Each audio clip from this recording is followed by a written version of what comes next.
Hello everyone, welcome to Path IAS Academy. मैं प्रिंस कुमार शर्मा आप सबका पाथ आईएएस एकेडमी में स्वागत करता हूं। तो एसीएफ के इम्पॉर्टेंट क्वेश्चंस की सीरीज़ में हम जो है आज डिस्कस करने वाले हैं एनवायरनमेंट के इम्पॉर्टेंट क्वेश्चन के बारे में। तो चलिए बिना किसी देरी के इस वीडियो को स्टार्ट करते हैं और हम देखते हैं कि बेसिकली आपके एसीएफ के पेपर में एनवायरनमेंट को लेकर किस प्रकार के क्वेश्चन जो हैं आ सकते हैं। तो अगर हम बात करें तो सबसे पहले हमारा जो क्वेश्चन है वो कुछ इंपॉर्टेंट डेज से जो है जुड़ा हुआ है। जैसा कि आप देख पा रहे हैं, match the items of column A with those of column B. इसमें आपको डिफरेंट डेज दिए हुए हैं जो कि पर्यावरण से संबंधित हैं, एनवायरनमेंट से संबंधित हैं और उसके यहाँ पर जो है डेट्स दिए हुए हैं। तो यहाँ पर आपको जो है सही इसका मैच करना है। तो world water day, international day for biological diversity, और नेक्स्ट है आपका अर्थ डे, और आपका लास्ट है वर्ल्ड एनवायरनमेंट डे। जनरली ये सारे के सारे इंपॉर्टेंट डेट्स हैं और इनके बारे में आपको मालूम होना ही चाहिए। तो अगर हम बात करें वर्ल्ड वाटर डे की, तो ये आपको याद रखना है कि इसका जो है अगर आप देखें तो ये जो है वर्ल्ड वाटर डे 22 मार्च को जो है बेसिकली जो है वर्ल्ड वाटर डे के रूप में इसको मनाया जाता है। तो अगर आप ऑप्शन देखें तो यहाँ पर आपको ए का जो है तीसरा ऑप्शन सी और D, whether it is C और डी, इनमें से कोई होगा। ए और बी तो नहीं होगा क्योंकि हमारा जो ए ऑप्शन है उसमें जो है अगर हम देखें तो यहाँ पर 1 है और बी में देखें तो 4 है। तो ऑब्वियस सी बात है, दो आंसर तो एलिमिनेट ऑलरेडी हो गए। इसके बाद अगर हम बात करें तो वर्ल्ड एनवायरनमेंट डे अगर आपको मालूम होगा तो बेसिकली वो मनाया जाता है 5 जून को। तो इसके अकॉर्डिंगली अगर हम देखें तो यहाँ पर तो ये दोनों में दिया हुआ है 1-1, तो ये जो है आपका क्या हो जाएगा, इसका ये हो जाएगा। अब दो ही बचता है, international day for biological diversity और जो है आपका अर्थ डे। तो 22 मार्च को मनाया जाता है वर्ल्ड वाटर डे के रूप में, और उसके बाद अर्थ डे की अगर हम बात करें तो ये बेसिकली मनाया जाता है आपका 22 अप्रैल को। तो ये आपका ऑप्शन हो जाएगा सी, ठीक है। तो यहाँ से अगर आप देखें तो यहाँ बेसिकली आपका सी का जो है आपका सेकंड नंबर जो है आपका होगा, तो उसके अकॉर्डिंगली ऑप्शन डी यहाँ पर जो है राइट हो जाएगा। तो इस प्रकार से इसको हम जो है डेट के रूप में आप यहाँ पर इसको देख सकते हैं। तो आगे हम बढ़े तो आपको यहाँ पर एक्सप्लेनेशन दिया गया है। अर्थ डे जो है एनुअल इवेंट है जो कि अप्रैल 22 को मनाया जाता है। जैसा कि मैंने आपको बताया, वर्ल्ड वाटर डे 22 मार्च को मनाया जाता है, ये भी आपको यहाँ पर याद रखना है। वर्ल्ड एनवायरनमेंट डे जो है 5 जून को बेसिकली मनाया जाता है। और बायोडाइवर्सिटी की अगर हम बात करें, international day for biological diversity वो मनाया जाता है आपका कब, वो मनाया जाता है 22 मई को। इसको आपको याद रखना है। तो इसको कुछ इस तरीके से भी आप याद रख सकते हैं। अगर मैं आपको बताऊं तो जैसे फॉर एग्जांपल मार्च में गर्मी का टाइम शुरू हो जाता है, तो मार्च के टाइम पे आपको याद रखना है 2-2 बूंद पानी की कमी शुरू हो जाती है मार्च में गर्मी के कारण से, और उसका प्रभाव 2-2 बूंद का प्रभाव जो है आपको अप्रैल तक देखने को मिलता है और पृथ्वी जो है सूखने लगती है, जिसका प्रभाव फिर आगे जाकर अगले महीने मई में आपको देखने को मिलेगा कि बायोलॉजिकल डाइवर्सिटी को पानी की कमी हो जाती है। तो इस प्रकार से लिंक करके चीज़ों को आप याद रख सकते हो और फिर जाकर 5 जून को जो है, इसीलिए हम क्या मनाते हैं, एनवायरनमेंट डे। तो ये एक मैं थोड़ा सा आपको ट्रिक के तरीके से लिंक करके जो है बताने की कोशिश कर रहा हूँ ताकि ये चारों के चारों डेट आपको आसानी से याद हो जाएं, क्योंकि इनसे क्वेश्चंस पूछे जाने के आसार हमेशा बने रहते हैं। तो ये डेट्स आपको अच्छे से याद रखने हैं। चलिए आगे हम बढ़ते हैं हमारे अगले क्वेश्चन की ओर। Headquarters of biodiversity international is located at. तो आपको बायोडाइवर्सिटी इंटरनेशनल जो है उसका आपका हेडक्वार्टर कहां पर है ये पूछा गया है। 4 ऑप्शन दिए गए हैं आपको, रोम, जेनेवा, पेरिस और मनीला। तो इसका सही आंसर जो है वो है रोम। यहां पर आप देख सकते हैं Biodiversity International, a non profit research organisation for development was established in 1974। ये जो है आपको ईयर भी इंपॉर्टेंट है, इसको आपको याद रखना है। The motto of the organisation is agricultural biodiversity nourishes and sustains the planet. ये इसका जो है मोटो है और इसका हेड क्वार्टर कहां पर है, रोम, जो कि बेसिकली इटली में है। तो इसको आपको यहां पर ध्यान में रखना है कि बायोडाइवर्सिटी आपके सिलेबस में है, तो ये चीजों को आपको ध्यान में रखना है। इसके बाद आगे हम देखते हैं India first national centre for marine biodiversity. ये न्यूज में भी रहा था जब इसको बनाया गया था। तो ये कहां पर है, NCMB, जिसको हम क्या बोल रहे हैं पूरा नाम, national centre for marine biodiversity. तो 4 ऑप्शन दिए गए हैं आपको, भावनगर, जामनगर और मुंबई और जो है पौंडीचेरी या पुदुचेरी उसको हम बोलते हैं। तो इसका सही आंसर जो है आपका है जामनगर। इसको आपको याद रखना है। ये सर्च करना है कि जामनगर कौन से स्टेट में है, ये आपके लिए होमवर्क है, आप उसको देखें। तो the countries first national centre for marine biodiversity NCMB जो है ये जामनगर में है। बेसिकली किसके लिए बनाया गया है, safeguarding the biodiversity of the coastal areas को जो है लेकर बनाया गया है। तो कहीं ना कहीं कोस्टल एरिया में से कोई एक स्टेट है जहां पर बेसिकली आपका जामनगर मौजूद है, उसको आप सर्च करें। चलिए आगे हम देखते हैं, in which of the following food chains the pyramid of numbers. तो यहाँ पर बात की गई है फूड चेन में पिरामिड ऑफ नंबर्स की बात की गई है, विल बी ऑलवेज इन्वर्टेड। इस टाइप के क्वेश्चन आपको जनरली पेपर में देखने को मिलते हैं फूड चेन से, चाहे आपका सीजीपीएससी प्रीलिम्स के क्वेश्चन हो चाहे एसीएफ के हो, इनसे क्वेश्चंस बनने के आसार बहुत ज़्यादा होते हैं।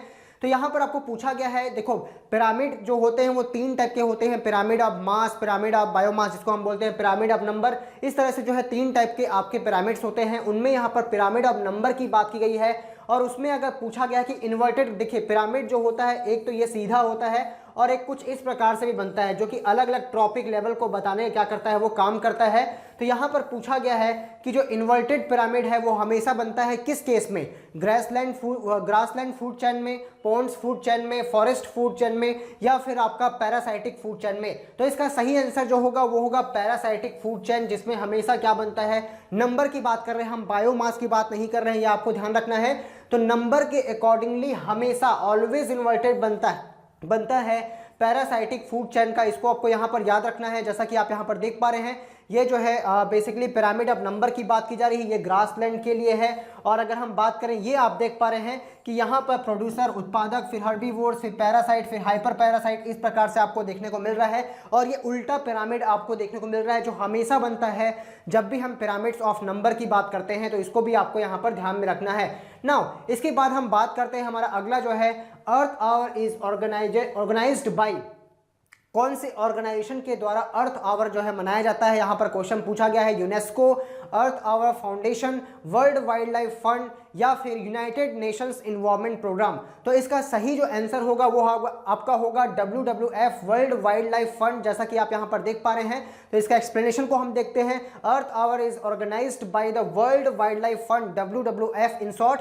तो WWF is mission is to stop the degradation of the earth natural environment, मतलब पृथ्वी का जो प्राकृतिक यहाँ पर पर्यावरण है उसको अपघटित या क्षय होने से बचाना इसका मुख्य जो है उद्देश्य है। और इसी को लेकर जो है basically world wild life fund के द्वारा जो है अर्थ आवर को जो है बेसिकली जो है ऑर्गेनाइज किया जाता है। तो इसको आपको यहाँ पर ध्यान रखना है। बाकी चीज़ें भी आप इसके बारे में पढ़ें कि अर्थ आवर कब मनाया जाता है, इन चीज़ों को भी आपको जो है ध्यान रखना चाहिए। चलिए हम आगे बढ़ते हैं हमारे अगले क्वेश्चन की ओर। Which one of the following is a useful biological indicator of sulphur dioxide pollution. बहुत इंपॉर्टेंट क्वेश्चन, सल्फर डाइऑक्साइड जो पोल्यूशन है उसको लेकर इनमें से कौन सा है जो बेसिकली यहाँ पर आपको दिख रहा है, different types of plant kingdom के कुछ डिफरेंट जो है स्पीसीज के बारे में यहाँ बताया गया है। तो इनमें से कौन सा ऐसा प्लांट इंडिकेटर है जो इस पर्टिकुलर पॉल्यूटेंट्स के लिए जो है एक इंडिकेटर के तौर पे काम करता है, ब्रायोफाइट्स, एल्गल ब्लूम्स, सुडोमोनास और लाइकेंस। तो बेसिकली इसका जो आंसर होगा वो होगा लाइकेंस। लाइकेन बहुत ही इंपॉर्टेंट सिम्बायोटिक रिलेशनशिप होता है फंगस और एल्गी के बीच में, और ये जो है एक pollution indicator, biological pollution indicator के तौर पे जो है काम करता है। तो अगर हम बात करें तो इसका आंसर आप देख पा रहे हैं यहाँ पर, due to the sensitivity of lichens to sulfur dioxide, it is very useful as a biological indicator of sulfur dioxide pollution. The efficient absorption system of lichens result in rapid accumulation of sulfur dioxide during high level of sulfur dioxide pollution. तो ये जो है इसका explanation आप देख पा रहे हैं, लाइकेन बहुत ज़्यादा सेंसिटिव होता है towards the sulphur dioxide pollution, और उसके लिए जो है यहाँ पर उसको हम बायोलॉजिकल इंडिकेटर के रूप में उसको हम देखते हैं। चलिए हम आगे बढ़ते हैं हमारे अगले क्वेश्चन की ओर। पेरोक्सी एसिटिल नाइट्रेट्स, जिसको हम शॉर्ट में पेन बोलते हैं, are formed through photochemical reactions between. Basically इस केमिकल की बात करें तो ये एक काइंड ऑफ सेकेंडरी पॉल्यूटेंट्स है, द्वितीयक प्रदूषक है जो कि प्राइमरी पॉल्यूटेंट के रिएक्शन के फलस्वरूप बनता है, और ये फोटोकेमिकल स्मॉग के कारण से जो है फोटोकेमिकल स्मॉग को बनाने में इसकी बहुत महत्वपूर्ण भूमिका होती है। तो बेसिकली इस केमिकल का जो फॉर्मेशन है वो किन के रिएक्शन के कारण से बनता है, किन प्राइमरी पॉल्यूटेंट के कारण से ये बनता है, वो पूछा गया है। ऑप्शन दिए गए हैं sulphur oxides and hydrocarbon, second option आपका दिया है नाइट्रोजन ऑक्साइड्स एंड हाइड्रोकार्बन्स, इसके बाद में बोला है नाइट्रोजन ऑक्साइड्स एंड ओजोन, और चौथा जो ऑप्शन दिया है CFCl3 एंड आपका जो है बेसिकली ओजोन। तो यहाँ पर जो सही आंसर है वो है नाइट्रोजन ऑक्साइड्स एंड हाइड्रोकार्बन्स, क्योंकि फोटोकेमिकल स्मॉग में एंड नाइट्रोजन के ऑक्साइड मौजूद होते हैं। तो यहाँ से आपका जो है आंसर सल्फर डाइऑक्साइड वाला तो होगा ही नहीं, ठीक है, वो दूसरा स्मॉग होता है। अगर हम बात करें तो नाइट्रोजन ऑक्साइड्स में आपको दो ऑप्शन दिख रहे हैं, मतलब ये वाला भी एलिमिनेट हो जाता तो आपको ऑप्शन दो ही बचता। तो इसमें आपको याद रखना है हाइड्रोकार्बन्स, या फिर उसमें लिखा होता है वोलाटाइल ऑर्गेनिक कंपाउंड, VOC भी लिखा रहता है, तो दोनों वही चीज है। तो VOC वोलाटाइल ऑर्गेनिक कंपाउंड और नाइट्रोजन ऑक्साइड्स के बीच में जो रिएक्शन होता है उसके फलस्वरूप आपको जो है secondary pollutant peroxy acetyl nitrates जो है बनता हुआ दिखता है, जो कि कारण बनता है किसका, फोटोकेमिकल स्मोक के फॉर्मेशन का। इसको आपको जो है यहाँ पर ध्यान रखना है, और ये generally UV radiations of sunlight के जो है प्रेजेंस में बेसिकली ये रिएक्शन होता है। इसके बाद हम बात करते हैं हमारे अगले क्वेश्चन की ओर, which one of the following statements is incorrect. तो यहां पर आपको इनकरेक्ट स्टेटमेंट पूछा है regarding Bhopal gas tragedy. Generally ऐसे ट्रेजेडी से क्वेश्चन पूछे गए हैं ACF में, चाहे वो बेसिकली आपका कोई भी न्यूक्लियर रिएक्शन से जुड़ा हुआ या न्यूक्लियर बॉम्ब से जुड़ा हुआ कोई अगर ऐसा है रेडियो एक्टिविटी वाला जो कोई एक्सीडेंट है, तो उनसे जैसे फॉर एग्जांपल चेरनोबिल एक्सीडेंट जो है उससे क्वेश्चन पूछा हुआ है। इसके अलावा भोपाल गैस ट्रेजेडी से भी क्वेश्चन पूछा जाता है, तो ऐसे चीज़ों को आपको अच्छे से पढ़ लेना चाहिए। तो इसमें पूछा है कि कौन सा स्टेटमेंट इनकरेक्ट है। ऑप्शंस दिए हुए हैं आपको, methyl isocyanide gas, methyl isocyanide gas leakage to place, ये दिया गया है। Thousands of human being died, ये अगला ऑप्शन दिया गया है।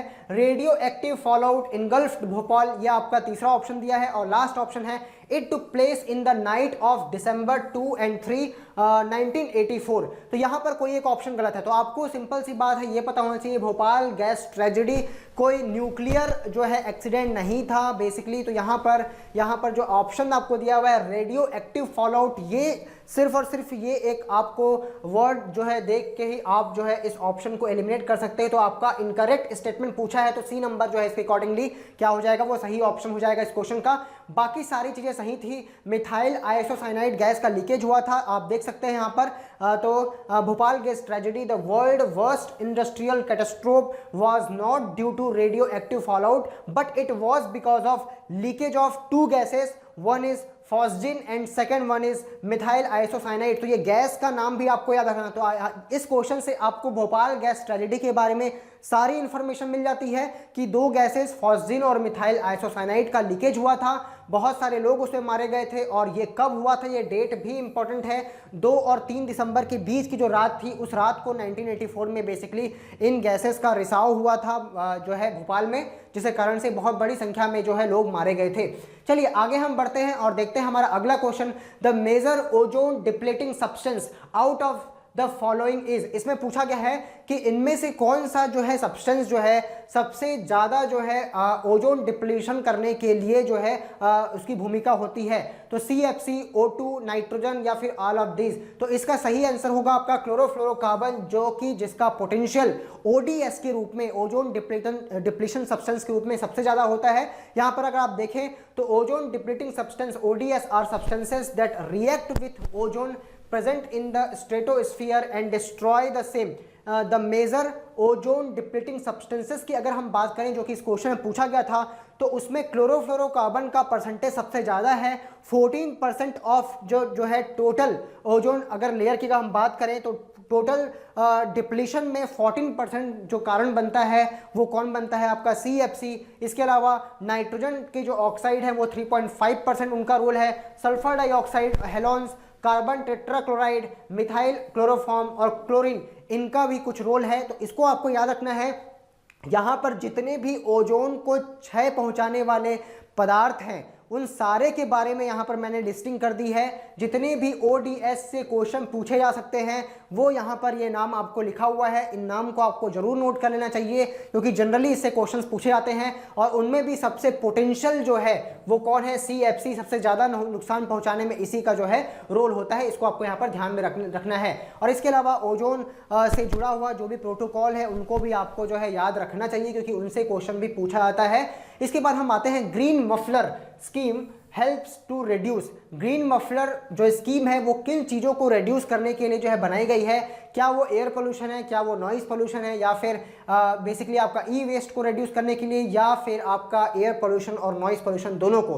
तो ई वेस्ट तो है ही नहीं, तो आपका जो सही आंसर है वो आपका हो जाएगा बोथ ए एंड बी।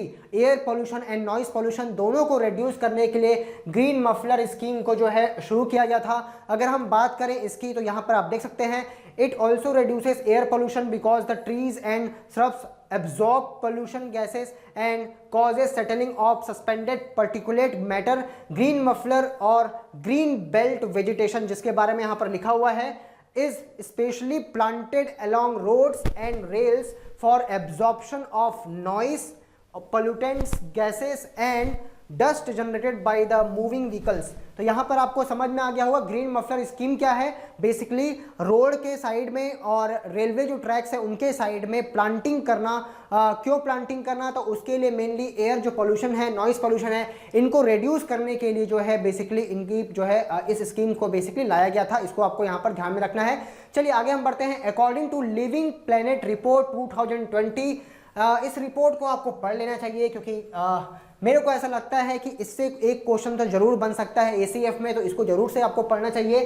तो इसमें पूछा गया है fresh water species population have reduced by, यहाँ पर ब्लैंक दिया हुआ है, ऑन एवरेज सिंस 1970। इस रिपोर्ट में बहुत सारे डेटा दिए हुए हैं, उसमें कुछ डेटा आपके लिए बहुत important exam point of view से। तो यहाँ पर जो पूछा गया है वो फ्रेश वाटर स्पीसीज पॉल्यूशन में जो रिडक्शन हुआ है वो कितना परसेंटेज हुआ है 1970 के बाद से। क्या वो 68% है, 94% है, 84% है, या फिर 74% है? चलिए इसके आंसर को देखते हैं, जो कि बेसिकली आपका ऑप्शन नंबर सी है। अगर हम बात करें तो यहाँ पर देखिए, आप देखिए की फाइंडिंग्स जो है इस रिपोर्ट का मैंने यहाँ पर जो है मेंशन किया हुआ है।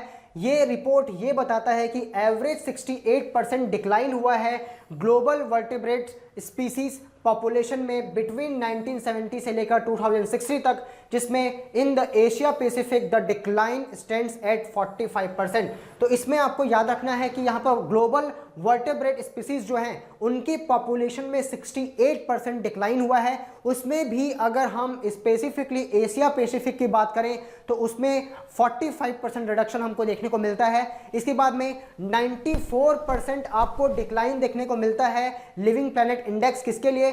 ट्रॉपिकल सब रीजन्स ऑफ द अमेरिका। मतलब किस रीजन में अगर आपको मैक्सिमम डिक्लिनेशन पूछा गया एलपीआई में तो आपको याद रखना है ट्रॉपिकल सब रीजन ऑफ द अमेरिका, इसमें सबसे ज्यादा आपको डिक्लिनेशन मिलता है 94%।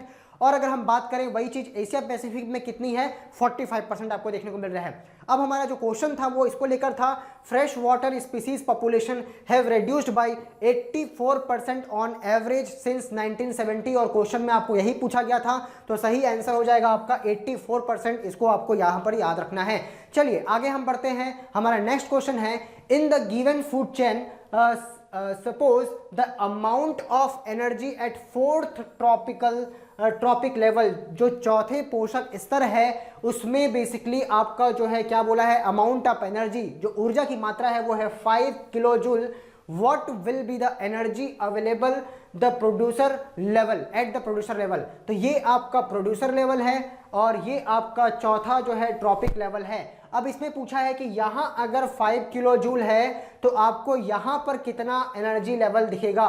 तो बेसिकली ये 10% लॉ से क्वेश्चन है कि हर एक ट्रॉपिक लेवल में जब हम ऊपर जाते हैं तो उसमें 10% जो है आपको क्या देखने को मिलता है, मतलब प्रीवियस ट्रॉपिक लेवल का 10% एनर्जी ही जो है अगले लेवल में ट्रांसफर हो पाता है। इसको यहाँ पर जो है बताया गया है। तो अगर हम बात करें कि कितना एनर्जी आपको यहाँ पर दिखेगा तो यहाँ पर आप देख पाएंगे कि इसका जो आंसर होगा वो 5000 किलो जूल होगा।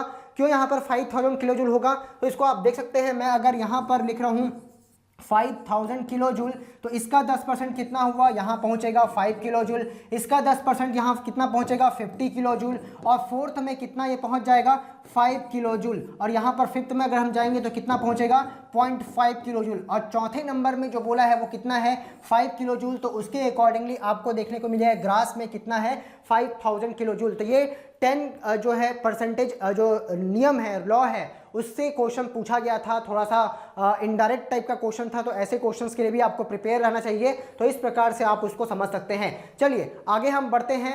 हमारे नेक्स्ट क्वेश्चन की ओर। Among the following tiger reserve which one has the largest area under critical tiger habitat. तो क्रिटिकल टाइगर हैबिटेट को लेकर ये क्वेश्चन है, उसमें पूछा गया है कि इनमें से ये 4 टाइगर रिजर्व में से किसका एरिया सबसे ज्यादा है। तो इसका सही आंसर होगा आपका, यहाँ 4 ऑप्शन दिए हैं, कॉर्बेट, रणथंभौर, नागार्जुन श्रीशैलम और सुंदरबन। इसमें जो आपका सबसे बड़ा क्रिटिकल टाइगर हैबिटेट का एरिया है वो है नागार्जुन सागर श्रीशैलम का। यहाँ पर मैंने एरिया भी दिया हुआ है, आप देख सकते हैं, area under critical tiger habitat Nagarjun Srisailam, जिसकी जो है एरिया कितना है 2595.72 किलोमीटर स्क्वायर। जनरली 2500 से ऊपर आप मान सकते हैं, 2600 के अराउंड।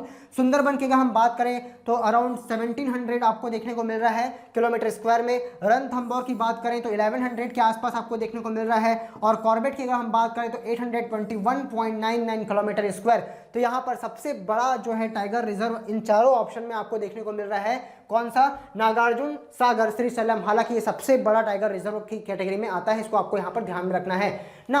आगे हम बढ़ते हैं अगले क्वेश्चन की ओर। Arrange the following events in chronological order of their commencement and select correct answer from the quotes given below। तो यहाँ पर आपको डिफरेंट एक्ट दिए हुए हैं और 100% एक्ट से क्वेश्चन आता है, एक न एक क्वेश्चन तो आएगा। तो या तो आपको वो इस प्रकार से क्वेश्चन दे दे कि कौन पहले आया कौन बाद में आया, या किसी एक एक्ट को ही पूछ ले कि किस डेट को आया, किस ईयर में आया। ऐसे करके क्वेश्चन पूछे जाते हैं। तो अगर यहाँ पर हम देखें तो सबसे पहले जो आया था आपका वो कौन सा था, अगर हम बात करें तो वाइल्ड लाइफ प्रोटेक्शन एक्ट 1972 में आया, और उसके जस्ट एक साल बाद आया आपका लॉन्च हुआ प्रोजेक्ट टाइगर 1973 में। इसके बाद आपका जो है लॉन्च हुआ प्रोजेक्ट एलिफेंट 1992 में, और बायोलॉजिकल डाइवर्सिटी एक्ट जो आया था वो 2002 में आया था। अब आप क्रोनोलॉजी के अकॉर्डिंगली अगर देखें तो सबसे पहले नंबर पे कौन सा आया, वाइल्ड लाइफ प्रोटेक्शन एक्ट, तो ये पहला नंबर पे रहेगा। इसके बाद कौन सा आया आपका प्रोजेक्ट टाइगर, तो पहला और तीसरा। तो यहाँ पर आप ऑप्शन देखिए, फर्स्ट और थर्ड आपका बी ऑप्शन पे आपको मिलता है। उसके बाद फोर्थ आएगा, उसके बाद फिर आपका कौन सा आ जाएगा, सेकंड नंबर का ऑप्शन आ जाएगा। तो मैंने आपको सारे डेट बता दिए हैं, ये सारे डेट आपको जो है मालूम होना चाहिए। तो यहाँ पर उनके बारे में लिखा हुआ है 1972 को पार्लियामेंट ने wild life act protection act जो है यहाँ पर इनेक्ट किया था। प्रोजेक्ट टाइगर 1973 अप्रैल में उसको जो है बेसिकली लॉन्च किया था गवर्नमेंट ऑफ इंडिया के द्वारा। टाइगर को जो है प्रोटेक्ट करने के लिए प्रोजेक्ट एलिफेंट जो है इसको लॉन्च किया गया था 1992 में, और बायोलॉजिकल डाइवर्सिटी बिल जो है इसको इंट्रोड्यूस किया गया था 2000 में, सन 2000 में आपको याद रखना है, लेकिन इसको पास किया पार्लियामेंट ने 2002 में। ये दोनों चीजें मैंने यहाँ पर आपको मेंशन कर दी है। चलिए अब बढ़ते हैं हमारे अगले क्वेश्चन की ओर। Which of the following are the most likely places to find the musk deer, कस्तूरी मृग इसको हम हिंदी में बोलते हैं, musk deer in its natural habitat, इसको हम यहाँ पर देख रहे हैं। तो Askot wild life sanctuary, Gangotri national park, Kishanpur wild life sanctuary, Manas national park, ये 4 ऑप्शन दिए हैं। इनमें से आपको कोई 2 जो है ऐसी जो है आप बोल सकते हो नेचुरल हैबिटेट के रूप में जो है माना जाता है मस्क डियर का। वो अगर हम बात करें तो ये जो है आपके फर्स्ट और second, Askot wild life century और गंगोत्री नेशनल पार्क, ये दोनों जो है मस्क डियर के प्राकृतिक निवास स्थान के रूप में जाने जाते हैं। तो इसका सही आंसर हो जाएगा 1 और 2 ओनली, ऑप्शन नंबर ए। तो अगर हम बात करें तो यहाँ पर लिखा हुआ है वो चीज, अस्कोट मस्क डियर सेंचुरी, जो कि बेसिकली कहाँ पर है, पिथौरागढ़ नियर अस्कोट इन उत्तराखंड, और इसको आपको याद रखना है कि ये उत्तराखंड में है। दूसरी चीज द गंगोत्री नेशनल पार्क, ये भी बेसिकली क्या है आपका अगर हम बात करें मस्क डियर के लिए नेचुरल हैबिटेट के तौर पे इसको जाना जाता है। तो इन दोनों को आपको याद रखना है। इसके अलावा भी गंगोत्री नेशनल पार्क में और कौन कौन से यहाँ पर स्पीसीज पाए जाते हैं उसकी भी लिस्ट मैंने आपको दी हुई है। तो कुछ इंपॉर्टेंट जो न्यूज़ में रहने वाले स्पीसीज हैं और उनका नेचुरल हैबिटेट कहाँ पर है, उन चीज़ों के बारे में आपको जरूर से मालूम होना चाहिए, क्योंकि उनसे क्वेश्चन पूछे जाने के आसार हमेशा होते हैं। चलिए अगले क्वेश्चन की ओर हम चलते हैं। Which of the following statement is not true पूछा है यहाँ पर। Species diversity increases from equator towards pole, अगर आपको पता होगा तो पहला ही आंसर जो है, पहला ही स्टेटमेंट जो है वो गलत दिया हुआ है। कभी भी इक्वेटर से पोल में जाने पर स्पीसीज की डाइवर्सिटी नहीं बढ़ती है। तो आपको ये समझ में आ जाना चाहिए कि 2 ऑप्शंस अपोजिट में दिए हुए हैं, स्पीसीज डाइवर्सिटी डिक्रीजेस और स्पीसीज डाइवर्सिटी इंक्रीजेस, ठीक है। टेम्परेट एरियाज टूवर्ड्स पोल्स और इक्वेटर टुवर्ड्स पोल्स, मतलब बात वही है, बस थोड़ा सा स्टेटमेंट में घुमा दिया दोनों, लेकिन दोनों अपोजिट स्टेटमेंट है। तो यहाँ से तो आपको समझ जाना चाहिए कि ये दोनों ऑप्शंस तो होंगे ही नहीं, आप बिना पढ़े भी उसको जो है एलिमिनेट कर सकते हैं, क्योंकि ये दोनों अपोजिट हैं, इनमें से कोई एक सही होगा, कोई एक गलत होगा। तो अगर हम बात करें इक्वेटर में जो एरिया होता है ना, इक्वेटर के आसपास जो टेम्परेचर जो होता है वो एक्चुअली में फेवरेबल होता है, किसके लिए, वहाँ का जो एटमॉस्फेयर होता है वो फेवरेबल होता है डाइवर्सिटी को आगे बढ़ाने के लिए, उनको रिप्रोडक्शन के लिए। तो यहाँ पर अगर हम बात करें 0 डिग्री से 30 डिग्री नॉर्थ और 0 डिग्री से 30 डिग्री साउथ का जो लैटिट्यूड है, उसमें आपको मैक्सिमम वर्ल्ड की बायोडाइवर्सिटी, चाहे वो फ्लोरा की बात करें चाहे फाउना की बात करें, आपको देखने को मिलती है।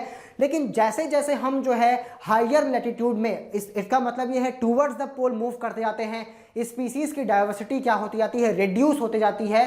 तो ये इंक्रीज यहाँ पर दिया है और आपको नॉट ट्रू पूछा है, तो आपका सही आंसर क्या हो जाएगा, यहाँ पर ए हो जाएगा। इस प्रकार से आप समझ लीजिए। चलिए हम देखते हैं। तो यहाँ पर मैंने आपको उसका जो है एक्सप्लेनेशन भी दिया हुआ है, जो कि मैंने आपको अभी बताया भी। चलिए हम बढ़ते हैं हमारे अगले क्वेश्चन की ओर। Which of the following pairs is not correctly matched.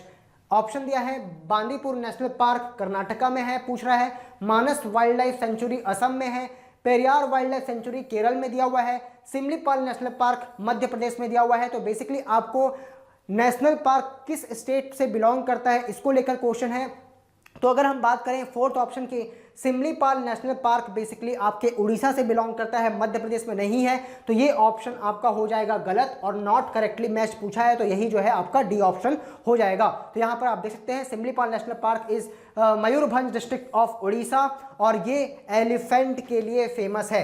तो कुछ ऐसे जो है इंपॉर्टेंट नेशनल पार्क जो हैं, हालांकि सारे के सारे नेशनल पार्क इंपॉर्टेंट नहीं है, लेकिन जो लगातार न्यूज़ में रहते हैं, किसी जीव के कारण से न्यूज़ में रहते हैं, उन चीज़ों को आपको जो है ध्यान में रखना चाहिए। चलिए हम आगे बढ़ते हैं हमारे अगले क्वेश्चन की ओर। The expanded form of DDT, DDT के बारे में आपको पूछा है कि इसका एक्सपेंडेड नाम क्या है। डाइक्लोरो डाइफिनाइल ट्राइक्लोरोइथेन, डाइक्लोरो डाइइथाइल ट्राइक्लोरोइथेन, यहाँ पर सेकंड ऑप्शन दिया हुआ है। इसके अलावा भी आपको दो ऑप्शन दिए हुए हैं। तो अगर हम बात करें इसके सही नाम की, तो ये हुआ डाइक्लोरो डाइफिनाइल ट्राइक्लोरोइथेन, मतलब कि पहला ऑप्शन।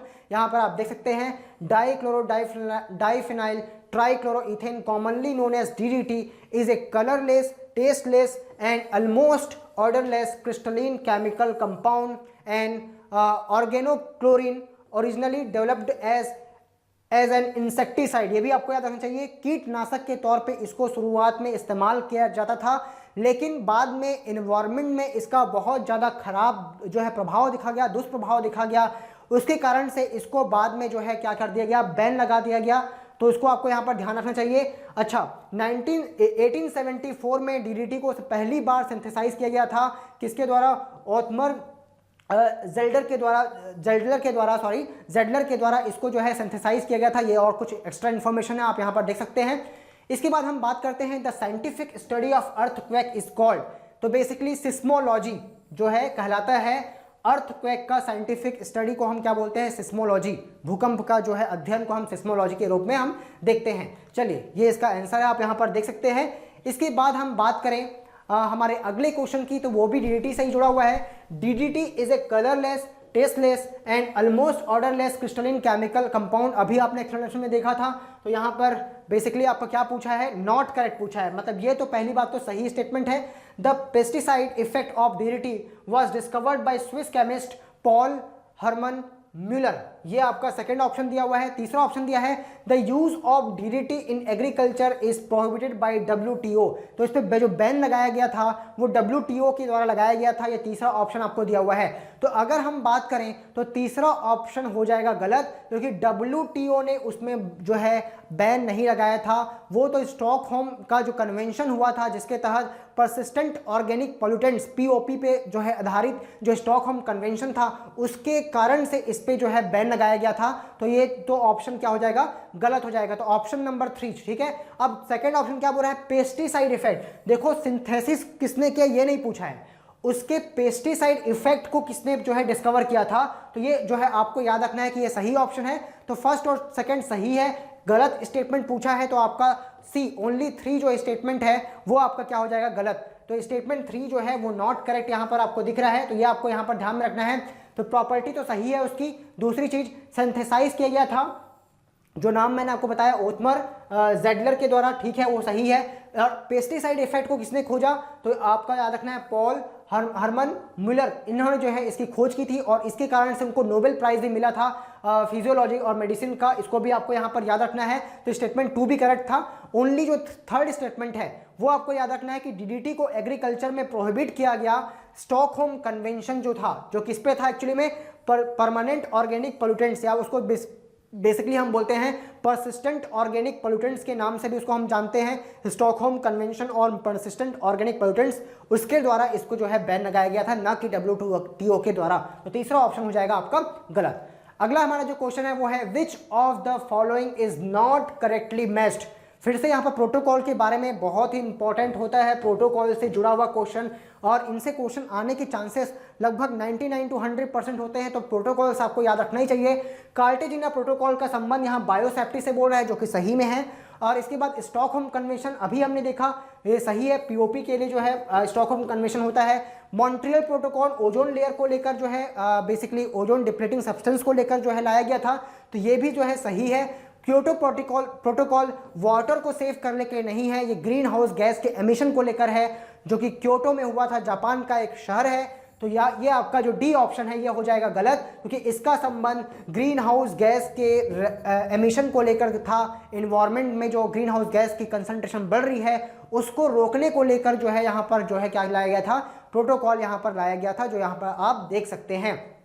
क्योटो में लाया गया था, 1997 में जापान में लाया गया था, और एक इंटरनेशनल लॉ बन गया था ये 2005 16 फरवरी से। इस बात को भी आपको यहाँ पर ध्यान में रखना चाहिए। अगला क्वेश्चन है which of the following pollutants are emitted from thermal power plant. कौन कौन सा यहाँ पर ऑप्शन दिया है, मरकरी और नाइट्रोजन के ऑक्साइड, सल्फर के ऑक्साइड, सूट, ये आपको 4 ऑप्शन दिए गए हैं। तो बेसिकली अगर हम बात करें कि जो थर्मल पावर प्लांट है, तापीय विद्युत संयंत्र है, उनमें से ये चारों के चारों जो केमिकल हैं वो बेसिकली क्या होते हैं, रिलीज होते हैं। डी ऑप्शन इसका सही हो जाएगा।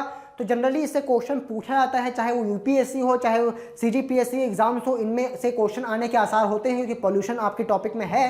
तो अगर हम बात करें तो यहाँ पर मैंने सारी लिस्ट दे दी है। थर्मल पावर प्लांट में अगर हम बात करें तो 60% of industrial particulate matters, PM particle, industry में 60% जो है सोर्स थर्मल पावर प्लांट है।